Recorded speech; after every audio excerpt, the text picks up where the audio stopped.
नमस्कार, the angle में आप सभी का स्वागत है। मैं हूं आपके साथ नीतू शर्मा। सबसे पहले नजर डालेंगे सुर्खियों पर। सुरक्षा बलों ने पुलवामा जैसे हमले की साजिश को किया नाकाम, आतंकियों के निशाने पर थे 400 जवान। सोनिया, राहुल और प्रियंका गांधी ने मोदी सरकार पर जमकर बोला हमला, कहा गरीबों और प्रवासियों के लिए केंद्र सरकार खोले खजाना। मुख्यमंत्री अशोक गहलोत ने राजस्थान के आयुर्वेद नर्सेज कर्मचारियों को दी खुशखबरी, पदनाम परिवर्तन पर सरकार ने दिखाया सकारात्मक रुख। और राजस्थान हाईकोर्ट ने नर्सिंग कर्मी को बर्खास्त करने की कार्रवाई पर लगाई रोक, सरकार जवाब पेश करने के बाद स्टे हटाने के लिए दे सकती है याचिका। सुरक्षा बलों ने पुलवामा में एक बड़े आतंकी हमले की साजिश को नाकाम कर दिया। जिले के राजपुरा इलाके से एक सेंट्रो कार से आईईडी बरामद हुई है। आतंकियों ने एक बार फिर हमले को अंजाम देने के लिए कार का इस्तेमाल किया था। साल 2019 में पुलवामा में सीआरपीएफ के काफिले को निशाना बनाकर जो आतंकी हमला किया गया था, उसमें भी आतंकियों ने कार का इसी तरह इस्तेमाल किया था।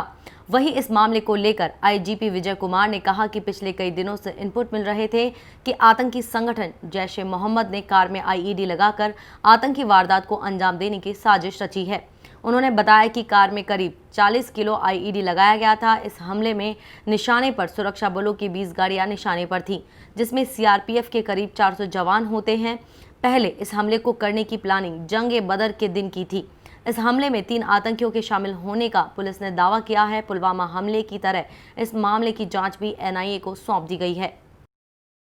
कांग्रेस ने अपने ऑनलाइन अभियान स्पीक अप की शुरुआत की। कार्यक्रम की शुरुआत पार्टी अध्यक्ष सोनिया गांधी ने की। उन्होंने मोदी सरकार को सुझाव देते हुए प्रवासी मजदूरों के लिए खजाना खोलने को कहा। इसके बाद राहुल गांधी ने कहा कि आज देश के लोगों को कर्ज की नहीं बल्कि पैसे की जरूरत है। वहीं प्रियंका गांधी वाड्रा ने प्रधानमंत्री नरेंद्र मोदी पर निशाना साधते हुए कहा कि आज भारत माता रो रही है, वो मौन है। कांग्रेस अध्यक्ष सोनिया गांधी ने कहा कि कोरोना महामारी और लॉकडाउन के कारण गरीबों का बुरा हाल है, लेकिन सरकार उन पर कोई ध्यान नहीं दे रही है। कांग्रेस के पूर्व अध्यक्ष राहुल गांधी ने भी ये मांग दोहराते हुए कहा कि कोरोना की सबसे ज्यादा मांग गरीबों पर पड़ी है। उन्होंने कहा मजदूरों को हजारों किलोमीटर पैदल भूखा प्यासा चलना पड़ रहा है। कांग्रेस महासचिव प्रियंका गांधी ने कहा कि गरीबों के खाते में तुरंत 10,000 रुपए डाले जाने चाहिए। उन्होंने कहा कि मैं खासकर भाजपा से कह रही हूँ कि राजनीति मत करिए, हम सबको मिलकर गरीबों का साथ देने का समय है। देश और प्रदेश में कोरोना से बढ़ते मरीजों की संख्या ने सरकार को चिंता में डाल दिया है। भारत में कोरोना संक्रमितों की संख्या 1.5 लाख को पार कर गई है। यदि भारत में इसी रफ्तार से मरीज मिलते रहे तो वो जल्द ही एशिया में नंबर 1 पर आ जाएगा। अभी तुर्की एशिया में नंबर 1 पर है। वहीं राजस्थान के सभी 33 जिलों तक पहुंच गया। वहीं राज्य में अब तक 131 नए पॉजिटिव केस मिले। इनमें झालावाड़ में 69, पाली में 13, भरतपुर में 12, कोटा में 8, झुंझुनू और कोटा में 7-7, चूरू और नागौर में 5-5, दौसा में 4 और अजमेर में 1 संक्रमित मिला।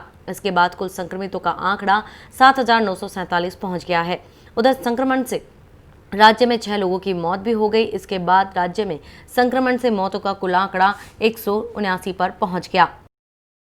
मजदूरों के हित के लिए केंद्र सरकार ने बड़ा फैसला किया है। मजदूरों के संकट के मद्देनजर केंद्र सरकार 41 साल बाद प्रवासी मजदूरों की परिभाषा बदलने वाली है। इसके अलावा सरकार की योजना कर्मचारी राज्य बीमा निगम के तहत सामाजिक सुरक्षा और स्वास्थ्य लाभ तक पहुंच को सक्षम करने के लिए उन्हें पंजीकृत करने की है। लॉकडाउन के दौरान अनौपचारिक और औपचारिक अर्थव्यवस्था में लाखों श्रमिकों के बड़े पैमाने पर प्रवास के बाद सामाजिक सुरक्षा पर एक नया कानून प्रस्तावित है, जिसे श्रम मंत्रालय जल्द ही केंद्रीय मंत्रिमंडल में लेकर जाएगा।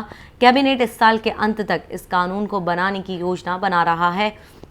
श्रम मंत्री संतोष गंगवार ने इस बात की पुष्टि करते हुए कहा कि कानूनी ढांचे को मजबूत किया जा रहा है और बीजू जनता दल सांसद भर्तृहरि मेहताब की अध्यक्षता वाली संसद की स्थायी समिति द्वारा प्रस्तावित संहिता में कुछ प्रावधानों को मंजूरी दे दी गई है। पाकिस्तान से आए टिड्डी दल ने देश के कई राज्यों की मुसीबत बढ़ा दी है। देश के 9 राज्यों पर टिड्डियों का खतरा मंडरा रहा है। इनमें राजस्थान, पंजाब, हरियाणा, मध्य प्रदेश, गुजरात, महाराष्ट्र, छत्तीसगढ़, तमिलनाडु और पश्चिम बंगाल जैसे राज्य शामिल हैं। हालांकि राज्य सरकार ने इनसे निपटने के लिए कमर कस ली है। साथ ही प्रशासन और किसान भी अलर्ट पर है। टिड्डियों के इन दलों को मानसून से पहले तक खत्म करने की तैयारी है, क्योंकि उस समय खरीफ की फसल तैयार होगी और ये उसको भारी नुकसान पहुंचा सकते हैं।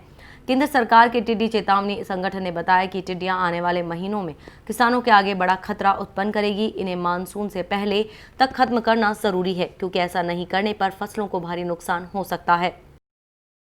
राजस्थान में चिकित्सा सेवाओं में अहम भूमिका निभाने वाले आयुष नर्सेज के लिए सरकार की ओर से खुशखबरी आई है। आयुष नर्सेज का पदनाम परिवर्तन कर जल्द ही नर्सिंग ऑफिसर बनाए जाने की दिशा में मुख्यमंत्री अशोक गहलोत ने सकारात्मक रुख दिखाया है। अंतर्राष्ट्रीय नर्सेज दिवस के मौके पर अखिल राजस्थान राज्य आयुष नर्सेज महासंघ की ओर से पदनाम परिवर्तन की मांग रखी गई थी और इसके दूसरे ही दिन मुख्यमंत्री कार्यालय की ओर से संबंधित विभाग के प्रमुख शासन सचिव को पत्र लिखकर आवश्यक कार्रवाई के निर्देश जारी कर दिए गए। अब सीएमओ से जारी इस पत्र पर विभागीय कार्रवाई जारी है और जल्द ही इस दिशा में आयुष नर्सेज के लिए बड़ा फैसला हो सकता है। राजस्थान राज्य आयुष नर्सेज महासंघ के प्रदेश अध्यक्ष चीतरमल सैनी ने बताया कि मुख्यमंत्री अशोक गहलोत को लिखे पत्र पर सरकार ने जवाबदेही और संवेदनशीलता का परिचय देकर त्वरित कार्रवाई की है। कांग्रेस ने आज देश भर में ऑनलाइन अभियान स्पीक अप की शुरुआत की। राजस्थान के डिप्टी सीएम सचिन पायलट सहित कांग्रेस के पदाधिकारी और कार्यकर्ता फेसबुक लाइव, ट्विटर के जरिए लॉकडाउन से प्रभावित लोगों के खातों में 10,000 रुपए ट्रांसफर करने सहित कई मांगे उठाई। डिप्टी सीएम सचिन पायलट ने केंद्र सरकार पर निशाना साधते हुए कहा कि केंद्र की बीजेपी सरकार को सत्ता में आए 6 साल हो गए। बीजेपी नेता और केंद्रीय मंत्री उपलब्धियां बताने के लिए ऑनलाइन रैलियां और प्रेस कॉन्फ्रेंस कर रहे हैं। प्रदेश कांग्रेस प्रभारी अविनाश पांडे ने कहा कि केंद्र सरकार से हमारी मांग है कि वे मध्यम वर्ग, छोटे उद्योग धंधों की मदद करें और मनरेगा में रोजगार 200 दिन किया जाए। इसके अलावा प्रवासी श्रमिकों को निःशुल्क सेवा से घर पहुंचाएं। वहीं चिकित्सा मंत्री रघु शर्मा ने कहा कि राष्ट्रव्यापी कैंपेन को लेकर लोगों में भारी उत्साह है। उन्होंने कहा कि कोरोना महामारी में केंद्र सरकार को गरीब परिवार को आर्थिक मदद देते हुए उनके खाते में तत्काल राशि ट्रांसफर कर देनी चाहिए। जैसा कि आप जानते हैं कि देश भर में आज कांग्रेस पार्टी के माध्यम से हम लोगों ने स्पीक अप इंडिया का एक कार्यक्रम चालू किया है और आज देश इस खौफनाक संकट से गुजर रहा है। कोविड-19 और कोरोना वायरस की महामारी पूरी दुनिया, पूरी देश में है, राजस्थान में है, हर जगह है और इस चुनौतीपूर्ण समय का सामना करने के लिए हम लोगों को बहुत ज़्यादा एकजुटता और इच्छा शक्ति दिखाने की ज़रूरत है। मुझे खेद है कि आज जब हम चौथे लॉकडाउन के समापन की ओर बढ़ रहे हैं तो कोई बहुत स्पष्ट रणनीति आगे की हमें दिखाई नहीं दे रही है और पोस्ट लॉकडाउन क्या विषय होंगे, क्या रोड मैप होगा, कैसे हमको आगे बढ़ना है, इस पर कोई स्पष्टता भी केंद्र सरकार ने जाहिर नहीं करी है। बनस्पत जो हालात पैदा हुए हैं पिछले 1.5 महीने लगभग से, इन हालातों का सामना करने के लिए जिन संसाधनों की ज़रूरत हमको थी, जो पैसा, धनराशि, अनाज, सहायता, सहयोग, मदद करनी चाहिए थी, वो पर्याप्त मात्रा में हुई नहीं और हम सब ने देखा लाखों करोड़ों ऐसे लोग परिवार सहित, छोटे बच्चे, बुजुर्ग, महिलाएं पैदल निकल दिए। हमारे मजदूर और श्रमिक भाई बहन जो अपने घर गांव वापस जाना चाहते थे। चिकित्सा मंत्री डॉक्टर रघु शर्मा से संगीत के व्याख्याता विनय शर्मा ने मुलाकात की। विनय शर्मा ने अपना स्वयं का लिखा हुआ संगीतबद्ध किया कोरोना को हराना है शीर्षक गीत समर्पित किया। डॉक्टर शर्मा ने इस गीत के शब्दों, संगीत व गायन की प्रशंसा की। विनय शर्मा ने बताया कि इस गीत में कोरोना से बचाव एवं इसकी रोकथाम के संबंध में महत्वपूर्ण जानकारी दी गई है तथा आमजन से कोरोना बचाव के लिए सतर्कता की अपील की गई है।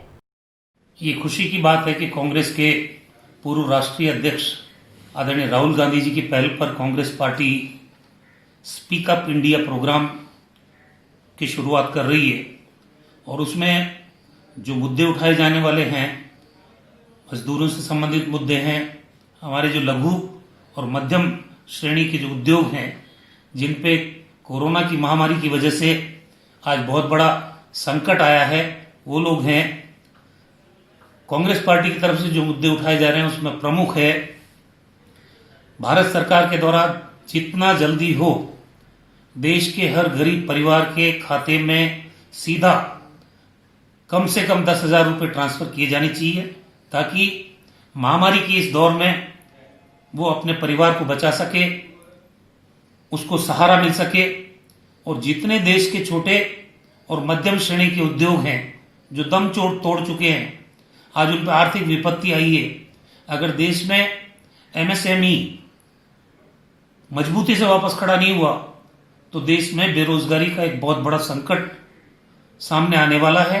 राजस्थान हाई कोर्ट ने नर्स ग्रेड द्वितीय के पद पर कार्यरत प्रार्थी को बर्खास्त करने वाले 8 व 11 मई के आदेश की क्रियान्विति पर रोक लगा दी है। साथ ही राज्य सरकार को छूट दी है कि वे जवाब पेश होने के बाद स्टे आदेश हटवाने के लिए प्रार्थना पत्र दायर कर सकते हैं। जस्टिस इंद्रजीत सिंह ने यह अंतरिम निर्देश शशिकांत की याचिका पर दिया। याचिका में कहा कि उसे जैसलमेर के रामदेवरा के पीएचसी में 3 मई को नर्स ग्रेड द्वितीय के पद पर नियुक्त किया था, लेकिन सीएमएचओ के 8 मई और अतिरिक्त चिकित्सा निदेशक के 11 मई के आदेश से उसे सेवा से बर्खास्त कर दिया। इसे हाईकोर्ट में चुनौती देते हुए कहा कि 30 मई 2018 के भर्ती विज्ञापन में नियुक्ति के लिए जो योग्यता मांगी गई थी वह उसके पास है। विभाग ने उसे बर्खास्त करने से पहले सुनवाई का मौका भी नहीं दिया है, इसलिए उसे बर्खास्त करने की कार्रवाई पर रोक लगाई जाए। बावड़ी उपखंड के बिराई गांव में कल से मनरेगा कार्य शुरू हो जाएगा। लॉकडाउन में बेरोजगार हुए लोगों को रोजगार देने के लिए राज्य सरकार ने मनरेगा कार्य शुरू करने के निर्देश दिए थे। ग्राम पंचायत बिराई में बिराई बांध की जंगल सफाई व मिट्टी का कार्य, बिराई बांध की नहरों का जीर्णोद्धार कार्य, फूड भंडार का कार्य और 302 खसरे में मेटबंदी का कार्य के तहत मनरेगा कार्य कल से प्रारंभ कर दिया जाएगा, जिसमें लगभग 400 लोगों को रोजगार मिलेगा। पंचायत समिति बावड़ी के विकास अधिकारी संजय हंस ने बताया कि ग्राम विकास अधिकारी को पाबंद कर दिया गया है कि वे कल से मनरेगा कार्य शुरू करें, अन्यथा कार्रवाई अमल में लाई जाएगी। ग्राम विकास अधिकारी सुरेश कुमार नारोलिया ने बताया कल से नरेगा का कार्य शुरू कर दिया जाएगा, जिसमें 400 लोगों को रोजगार मिलेगा। चारों कार्यों पर कल से लेबर डेवलप कर दी जाएगी और लगभग 300 से 400 लेबर लगा दी जाएगी परसों से। किस किस साइड पे लगेंगे थोड़ा बताएंगे? ये 2 तो सिंचाई के बिराई बांध है जिनके जंगल कटाई का कार्य है, और एक है खसरा नंबर 302 के अंदर है खाई फंसिंग का कार्य है, और एक है खाद्य भंडार का खाई फंसिंग कार्य है। उसमें अच्छा, लगभग 400 के आसपास 400 के लगभग लेबर लग जाएगी। इस बुलेटिन में ये थी अभी तक की अहम खबरें। देखते रहिए द एंगल। नमस्कार।